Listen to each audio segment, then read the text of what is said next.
Bu savollarni bilib olsangiz, siz aslo bunaqa savollarni boshqa bermaysiz. Homilador ayol 2 kishilik ovqatlanishi kerakmi? Homilador ayol bir kishi uchun ovqatlanishi kerak. Doimiy ovqatlanish faqat kaloriyal bo'lishi kerak. Homiladorlikda sport mumkinmi? Albatta mumkin. Homiladorlikda sport, yoga, yengil yurish mashqlari, suzish bilan shug'ullansa bo'ladi. Qorin shakliga qarab chaqaloq jinsini bilsa bo'ladimi? Aslo bilib bo'lmaydi. Chaqaloq jinsini faqat ultrazvuk tekshiruvi orqali yoki NIPT orqali aniqlash mumkin. Ko'p nordon yesa qiz tug'iladi, ko'p shirin yesa o'g'il tug'iladi, shu rostmi? Ovqatlanishga aslo bolaning jinsini ahamiyati yo'q. Homilador ayol sochini bo'yash mumkinmi?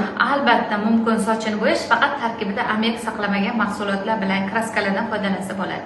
Tug'ruq faqat 40-haftada bo'lishi kerakmi? Tug'ruq 37 haftadan 41 haftalik oralig'ida bo'ladi. Homilador ayol sovuq qotsa, bola ham shamollaydimi? Yo'q, aslo bola shamollamaydi. Yurak urishi tez bo'lsa, qiz sust bo'lsa